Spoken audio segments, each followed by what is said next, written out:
3 दिन की गिरावट के बाद बाजार में आज संभलने की कोशिश। हालांकि ऊपरी स्तरों से निफ्टी फिर 100 पॉइंट नीचे आया। बैंक निफ्टी में भी हल्की सी रौनक, लेकिन मिड कैप और स्मॉल कैप आज सबसे ज्यादा तेज।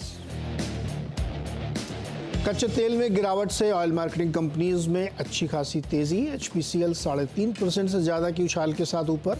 IOC और BPC में भी 2% की मजबूती।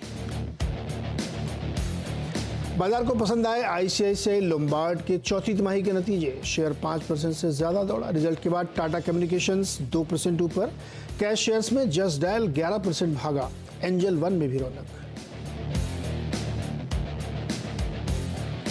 आ जाएंगे निफ्टी की 3 कंपनियों इन्फोसिस, बजाज ऑटो और HDFC लाइफ के नतीजे। इन्फोसिस के डॉलर रेवेन्यू में 1.5% का दबाव संभव, वहीं करीब 32% बढ़ सकता है बजाज ऑटो का मुनाफा। बैटरी शेयर्स का ड्रीम रन जारी। 9 सत्रों में 48% से ज्यादा दौड़ा एक्साइड। अमर राजा में आज 8% की उछाल, वहीं पैनासोनिक एनर्जी भी 4% मजबूत। और आज से खुला वोडा आइडिया का 18,000 करोड़ रुपए का FPO। 22 अप्रैल को होगा बंद। एंकर निवेशकों में शामिल हुए GQG, फिडेलिटी और मॉर्गन स्टैनली।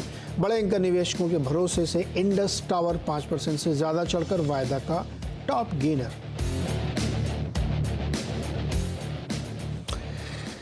तो स्वागत है आपका ट्रेडर्स हॉटलाइन में, और आपके सवाल लेंगे, उनके जवाब देने की कोशिश करेंगे। और आज आपका जवाब देंगे राजेश सातपुते जी। और इस बीच मार्केट में बड़े इंडेक्स जो हैं हमारे, वो संभलने की कोशिश कर रहे हैं। वहाँ पे ऊपरी स्तर से काफ़ी प्रेशर आया, नीचे से फिर वो ऊपर की तरफ जाने की कोशिश कर रहे हैं।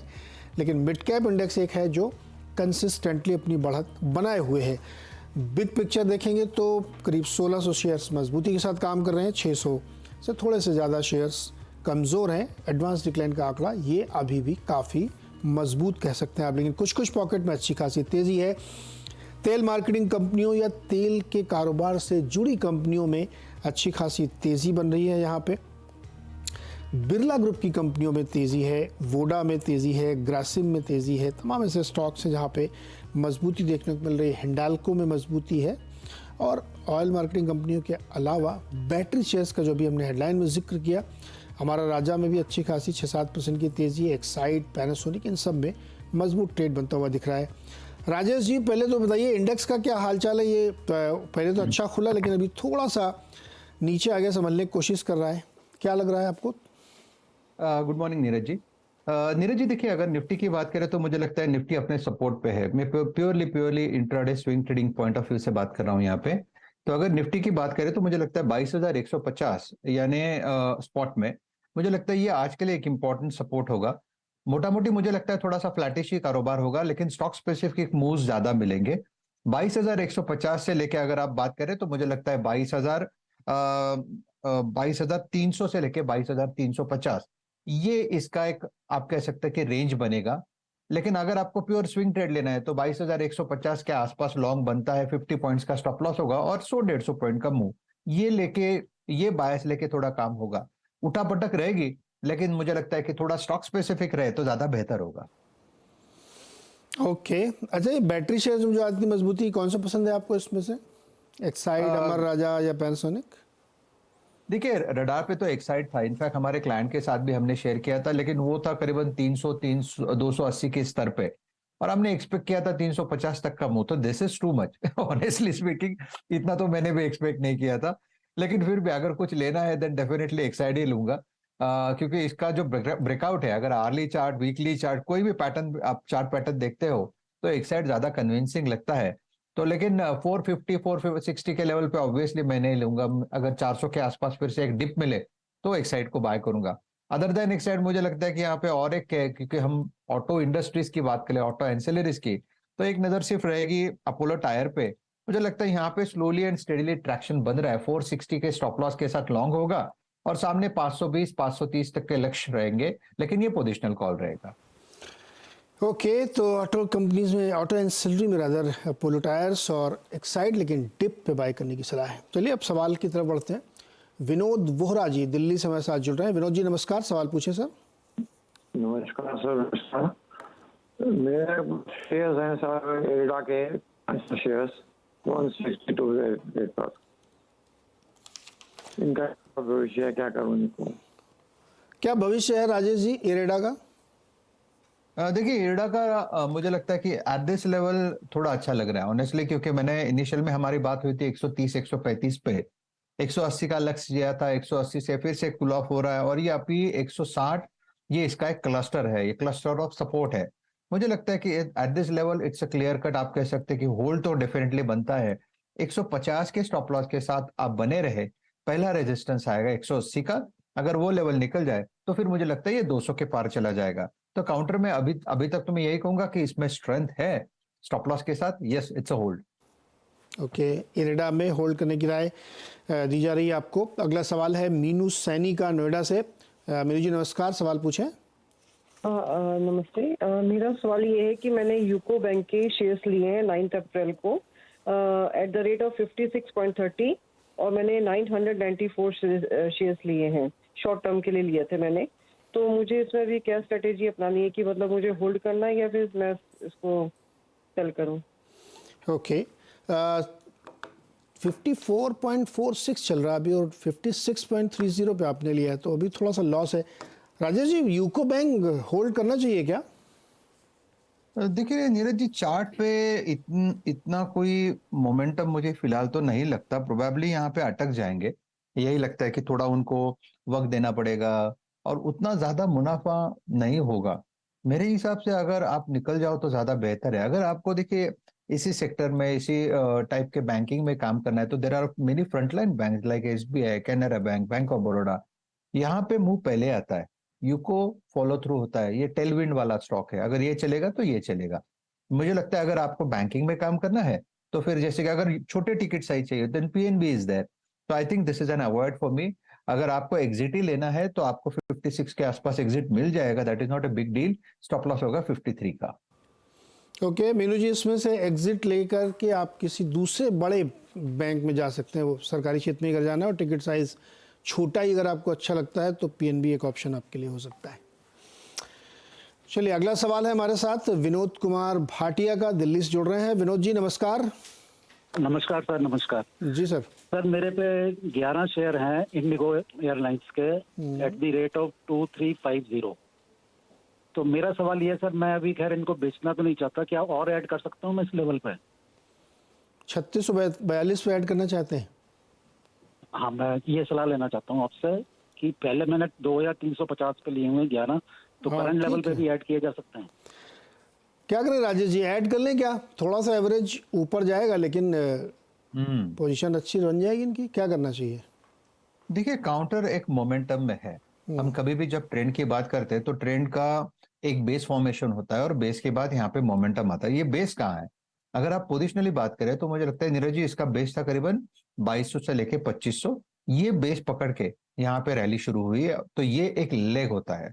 तो मेरे हिसाब से ये जो लेग है ये अपने लास्ट लेग में है, यानी यहाँ से ज्यादा अपसाइड इमीडिएट बेसिस पे प्रोबेबली नहीं होगी।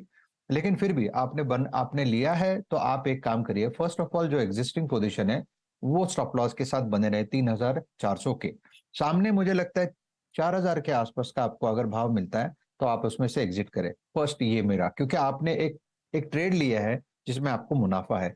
रही बात आपको बाइंग के लिए, तो जब हम लेग की बात करते हैं तो हमें करेक्शन भी देखना पड़ता है। मेरे हिसाब से अगर इंडिगो में करेक्शन आता है अगर, तो कहां तक आएगा? मेरे हिसाब से 3200 तक आएगा, 3200 से लेके 3000 तक। ये आएगा नहीं आएगा, कब आएगा ये इमीडिएट बोलना मुश्किल है, क्योंकि काउंटर में स्ट्रेंथ बनी हुई है। तो फिलहाल विद द स्ट्रेंथ आप यहाँ पे लॉन्ग रखे, लेकिन स्टॉप लॉस के साथ। ऐड करना है तो सिर्फ करेक्शन में करना है। नहीं तो वो जो 3000 के आसपास है तब ऐड करने के लिए कह रहे हैं क्या आप? हाँ जी, 3200 के रेंज में आता है तो फिर आप ऐड करें, क्योंकि एट दिस लेवल नहीं तो होगा क्या Neeraj ji, all time high के आसपास उनकी पोजीशन खड़ी हो जाएगी, तो वो तकलीफ अलग हो जाएगी। तो इससे बेटर अगर आपने लिया है तो आप वो जो फ्रूट्स है जो आपने कहीं बोए थे तो उसको भी तो लेना पड़ेगा ना, वो भी तो आपको इनकैश करना पड़ेगा कहीं ना कहीं। ओके भाटिया साहब, दो स्ट्रेटजी हैं आपके लिए। अगर आप ऐड करना चाहते हैं तो 3000-3200 के बीच में जब कहीं दिखे तब ऐड करिएगा, अभी मत करिए ऐड इसमें। अगला सवाल है सुधीर कुमार झा का, ठाणे। सुधीर जी क्या सवाल है? नमस्कार नीरज जी, नमस्कार राजेश जी। जी सर। मेरे पास 300 बंधन बैंक है एट द रेट ऑफ 234। तो सर अभी तो सर बहुत ही 175 173 चल रहा है। मैं रेगुलर चैनल को ही देख करके मैंने लिया था उसको, बंधन बैंक को, लेकिन अभी तो डाउन ट्रेंड दिख रहा है। तो करना क्या चाहिए सर? कौन सा सिग्नल देखा था आपने? तो सर इटी नाउ या सर ऐसा ही कुछ देखा था मैं, चैनल देख के ही जो है ना। ओके। और कुछ जो मैसेज आते रहते हैं तो उसमें भी मैंने बंधन बैंक को किसी ने रिकमेंड किया था। तो राजेश जी, मैंने ठीक है, क्वेश्चन आपका समझ गए हम। अपने ऊपरी स्तरों से जहाँ पे इन्होंने खरीदा था वहाँ से काफ़ी गिरा, 58 रुपये पर शेयर का इनको लॉस है। चंद्रशेखर घोष जी ने भी इस्तीफा दे दिया है, स्टॉक उसके बाद भी करा हुआ। अभी क्या आपको लगता है कि ये स्टॉक ऐड करना चाहिए, बेच देना चाहिए, या इसी लेवल पे जो भाव ने ले रखा है इस पे बने रहना चाहिए?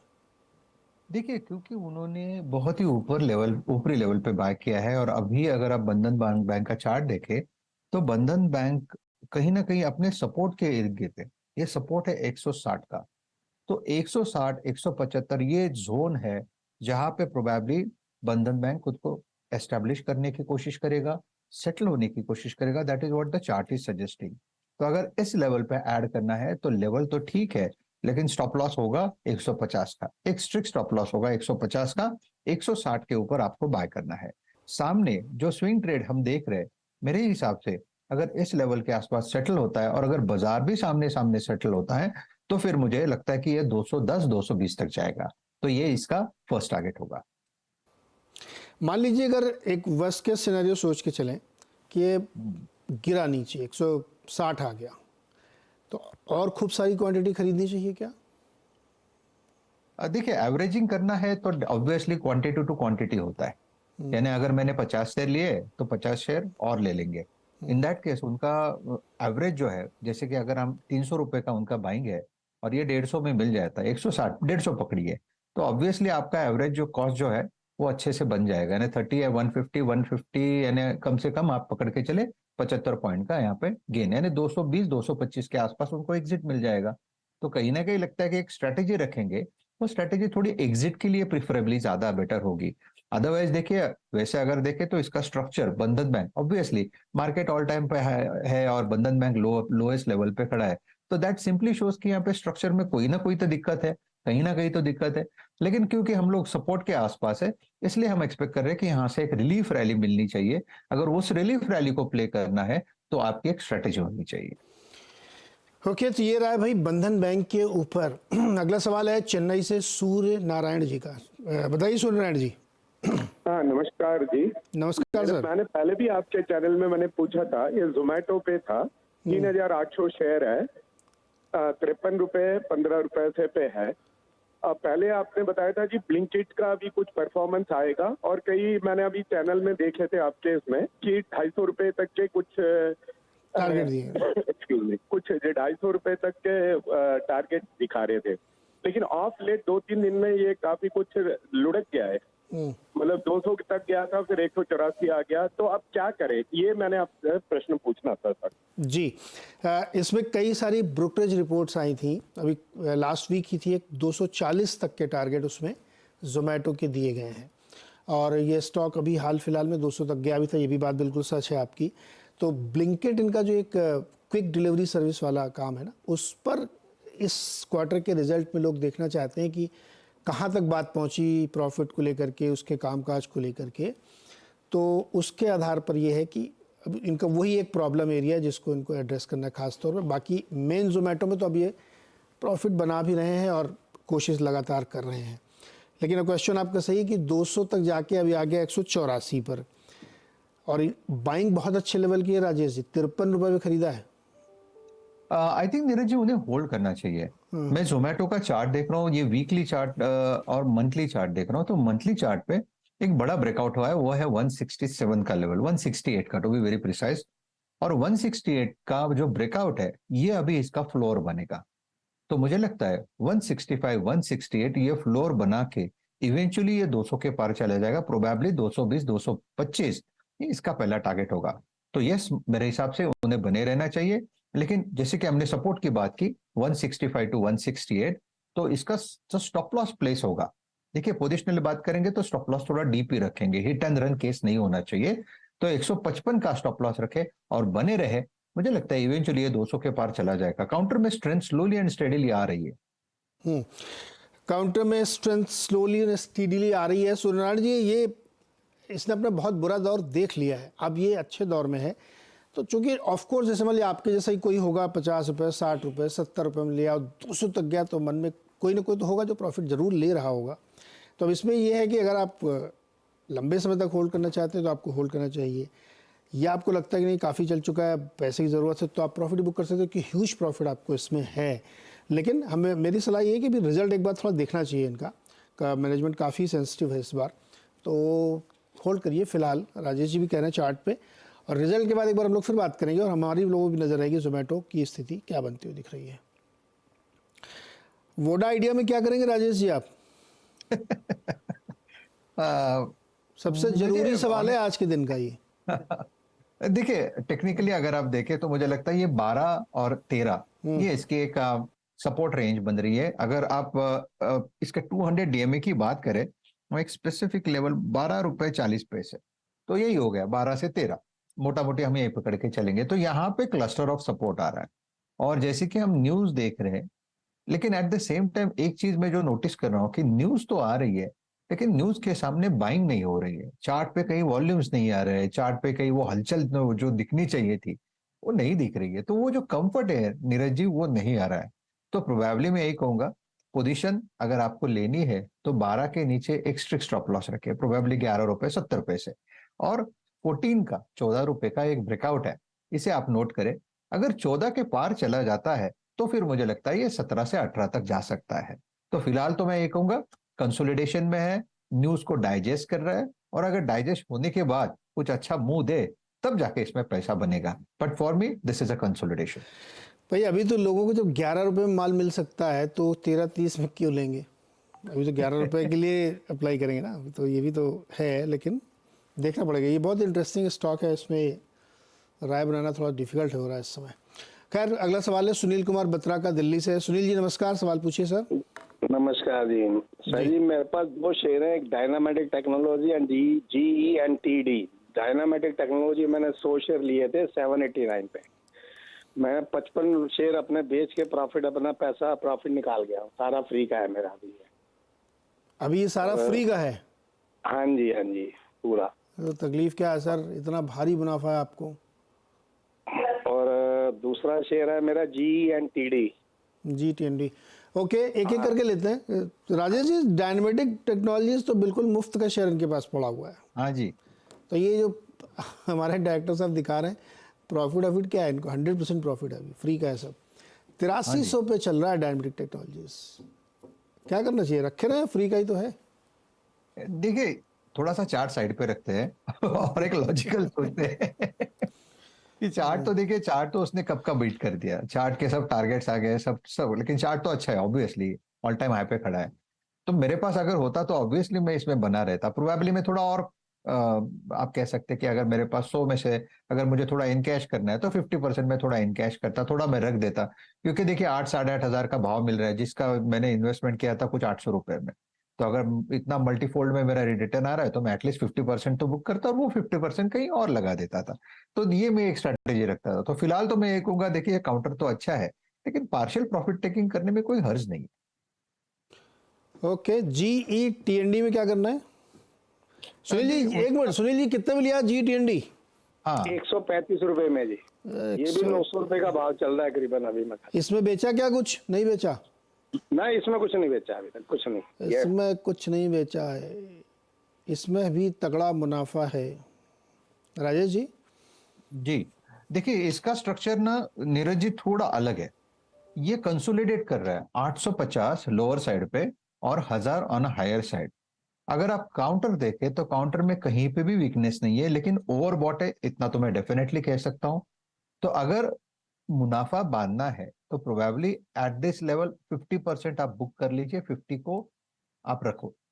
आपका जो स्टॉप लॉस होगा वो जो 50% होगा, उसका स्टॉप लॉस पोजिशनली होगा 800 का, और 1000 जैसे ही पार करेगा उसके बाद इसका जो नेक्स्ट टारगेट होगा कम से कम मुझे लगता है 1200 से लेके 1300 का बनेगा। तो फॉर द टाइम बिंग मैं यही कहूंगा 50% बुक करना, 50% स्टॉप लॉस के साथ बने रहना। चलो भाई, इसमें भी अगर आपको मन करे तो आधा बेच लीजिएगा, ये भी फ्री का हो जाएगा, फिर इसको आप छोड़ के रखिएगा। इंडस टावर खरीदेंगे क्या आप राजेश जी? देखिए, इंडस टावर में मोमेंटम जबरदस्त है, मैं बिल्कुल मानता हूँ। और अगर आपको स्विंग ट्रेड लेना है नीरज जी, तो डेफिनेटली इंडस में बनता है, जिसका टारगेट 370 से 380 बनेगा। 350 के आसपास है, स्टॉप लॉस होगा 330 का। मोमेंटम में है, लेकिन मोमेंटम प्ले करना है तो स्टॉप लॉस एंड टारगेट्स के साथ प्ले करें। अगर आपको पोजिशनली लॉन्ग करना है तो थोड़ा सा वेट करेंगे, डिप के लिए वेट करेंगे। अगर आपको पोजिशनली बात करते हैं तो देखिए, और एक काउंटर है जो मेरे रडार पे बहुत दिनों से है, और वो है टाटा कंज्यूमर। एक कंसोलिडेशन हो रहा है 1140, ये इसका एक कंसोलिडेशन जोन है। इवेंचुअली मुझे लगता है ये 1200 से लेके 1250 तक जाएगा। तो टाटा कंज्यूमर, ये डिस्क्लोजर के साथ, ये हमारे क्लाइंट के साथ शेयर किया हुआ कॉल है, पिछले 10 दिन से ये चल रहा है। काउंटर वहीं पे है, बाजार में हलचल ज्यादा है, तो ये काउंटर मुझे लगता है रिलेटिव स्ट्रेंथ अच्छी है इसमें। ओके, पावर ग्रिड और एनटीपीसी में एक कोई बताइए। देखिए, एनटीपीसी पावर ग्रिड, उसमें से अगर एक करना है then I think power grid. Power grid में नीरज जी मुझे लगता है आज एक ब्रेकआउट हुआ है, प्रोबेबली कुछ था इसमें, कुछ न्यूज के साथ ये ब्रेकआउट हुआ है। 275 का वो लेवल था जो एक आपके सकते हैं रेजिस्टेंस था, तो 275 के ऊपर पावर ग्रिड में स्ट्रेंथ बनेगी 300-310 तक की जगह।